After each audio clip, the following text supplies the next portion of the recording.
Hello, I'm Chrissy Seaton. I have been asked to tell you the story about how I became B'nai Noach, or became a Noahide in an official capacity, I guess. So I guess it's important that I start from the very beginning and briefly just outline my early years, my childhood, etc. So, my early childhood, I was an only child until I was 14, and then my mother and father had my brother and my sister. So I was homeschooled, and the reason for that was that we always lived in rural or remote areas. We lived on the land, and so going to the local school was quite a distance to travel. So therefore, my mother homeschooled me. At the time, I didn't particularly think that was a good idea, but later in life, I'm eternally grateful that she did. So things were fairly simple in my early years. The belief in God was certainly practiced in our family. God was the supreme being. I was taught that God knows everything, sees everything, and His presence in our lives is what we benefit from. And it's important to pray, say prayers at night, and we are rewarded according to how we behave and how we teach our children, I guess, and how we treat other people. So God was the supreme authority. There was no doubt about that. I grew up. I can't remember a time when I didn't believe that. So life was very clear. It was a very happy life for me, and God was central to all things. So I guess the feeling that I had in those days, and I still believe firmly, is that life is a blessing, and it's to be enjoyed, and we are to be of service to others, to our community. We are to work hard. We must have integrity and honesty. We must have principles, be kind, and look after our surroundings, our environment, our family, our friends, our local community. So I had a happy childhood. I was very blessed. I was very blessed indeed. In those founding years, I was treated with respect by my parents, and in turn, I learnt to show respect towards adults and my elders. But then there came a time, of course, when I had to go to boarding school, and that was because high school, I had outgrown primary school, and so the decision my parents made was to send me off to boarding school, which I was quite excited about. I'd been taught how to be fairly independent. By that stage, I could wash and iron my own clothes. I couldn't cook. I still can't cook, but I was of a mature age that I saw this as another phase in my life, and so I was looking forward to it. So I went off to boarding school, and of course, the first holidays, the first term holidays, I returned home for that. And I remember this quite vividly.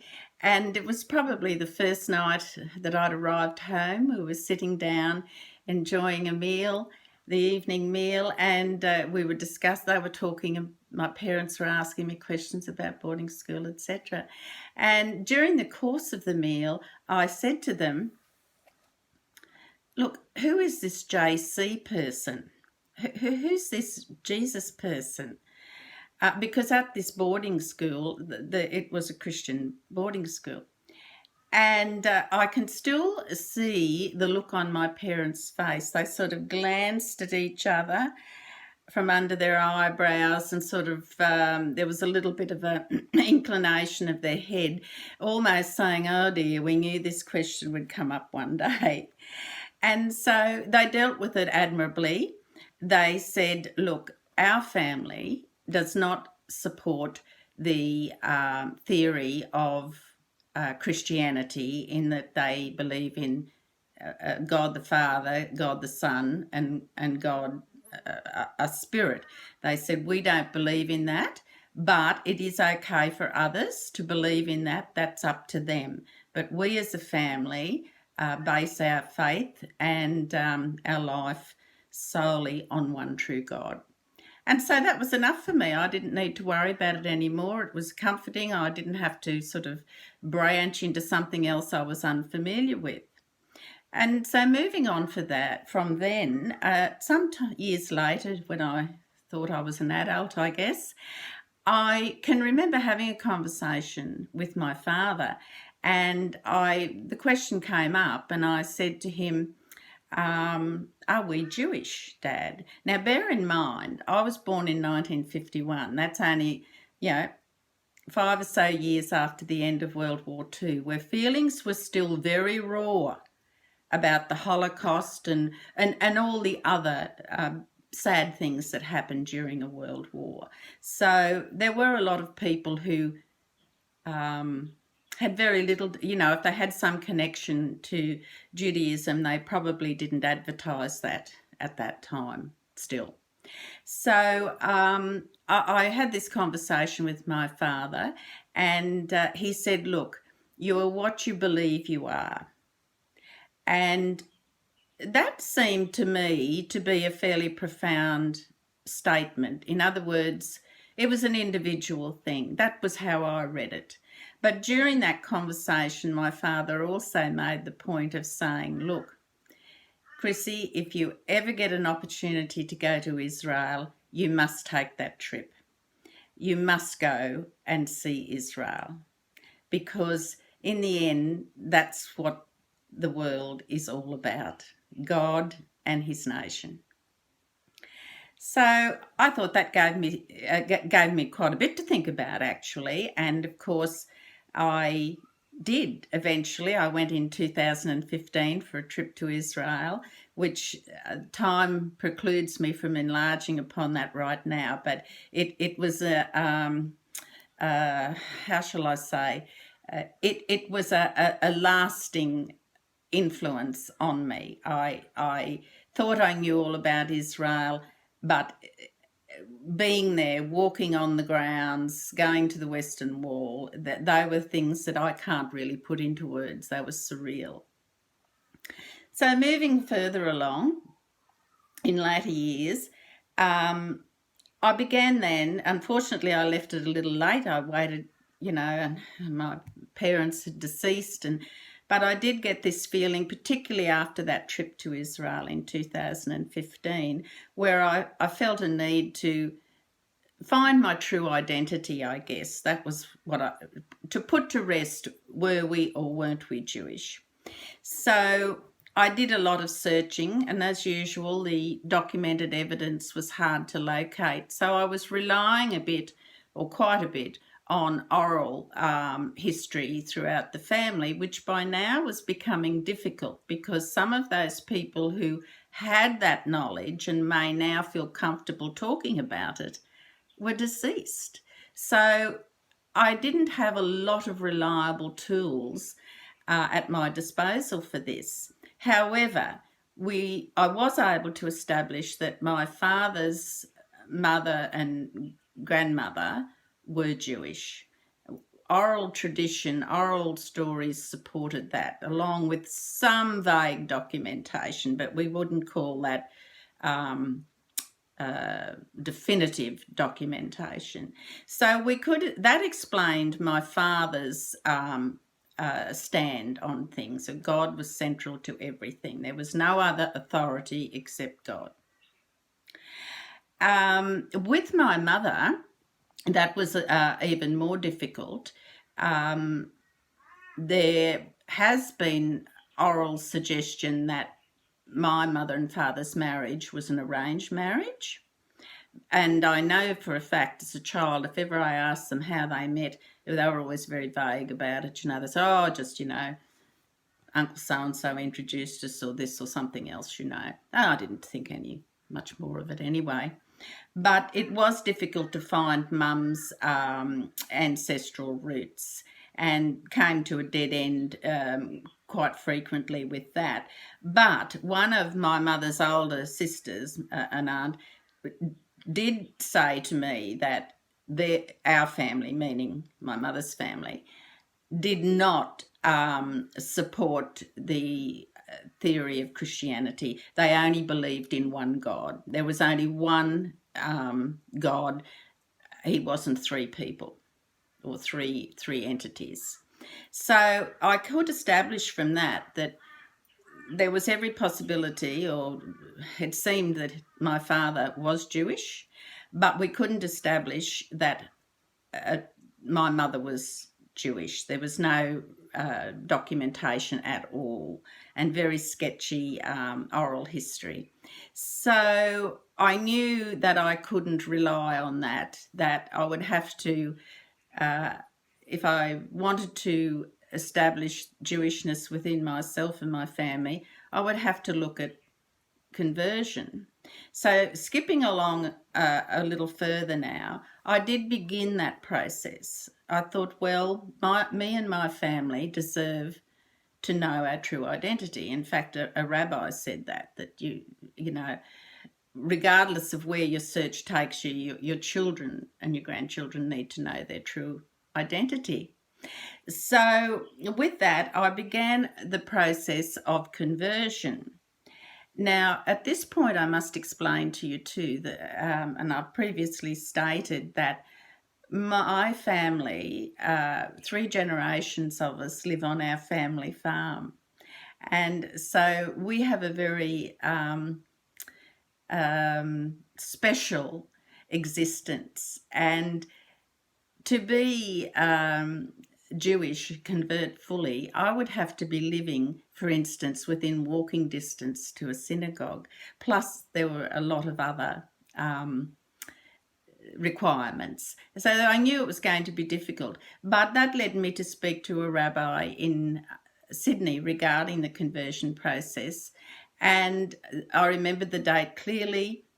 It was the 20th of April, 2017. And I had a conversation with the rabbi, and he was extremely helpful, a very, very wise man. And he looked at my background and he said, his words were, Chrissy, do you think that Hashem wants you to split up this wonderful family unit that you have and experience every day, move to the city near a synagogue?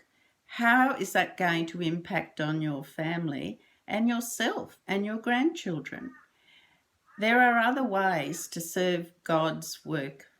There are other ways to be one with God. And I thought that was wise, what he said.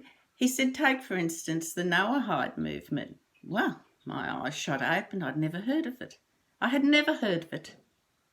So he was able to explain to me about the 7 Noahide commandments and how they live and how it's related and in step with Jewish teachings. It's the one true God. And suddenly it was like a flower bud coming out into bloom. I began to think, and everything this rabbi was saying was, well, my goodness, that's how I've been living all my life. That's how my parents reared me. So I started doing what most people do, Google search. And as I was doing that, I discovered this conference in Jerusalem that was coming up in just a few short weeks. So I thought, well, if I'm going to find out about the Noahide movement or the Noahide lifestyle teachings, I shall go to the source. And so I did. I went to this Noahide conference in 2017 in June. And that is when the flower came into full bloom. I felt I was home. I felt I was with my family again. And it was just, again, beyond words for me to actually describe how it felt. And so I actually made a declaration there in the presence of 5 rabbis. And I thought, well, I've come home. This is how my life's always been. It's an extension, and plus I have connection with all these wonderful rabbis that can teach me so much, and the other people who are Noahides who you meet. It's like you're belonging to something that has the same meaning as I had. It was an extension of like my early childhood there with me. So that is my journey, I guess, towards Noahidism, as people would say, or to being a B'nai Noach. And so I have to say that my life is completely fulfilled, and it now all makes perfect sense. So regardless of whether my mother or father had Jewish origins, putting that aside, they gave me that beautiful foundation that God is the one true God. So I was never confused about that. I never was, and I never will be. How lucky was I? How lucky was I to have that foundation? You know, there's not a night goes by that I don't thank God for every blessing. And in later years now, as I'm a grandmother, I also add to that how blessed I am to have 3 generations of my family here, all together, where we can all experience some of the things that I was lucky enough to have as a child. So my journey has been one of joy, and unlike some other people who have struggled and come out of other religious faiths, I felt that mine was just another extension of what I was taught. It was like a flower, it was like a bud, and then it culminated in 2017 in Jerusalem. I hope this story has explained to people how my journey unfolded, and if you have any questions, please ask or contact me. I'm always happy to help. And may you discover your true path the way I did, and be content. Be content and thankful to God. Bye.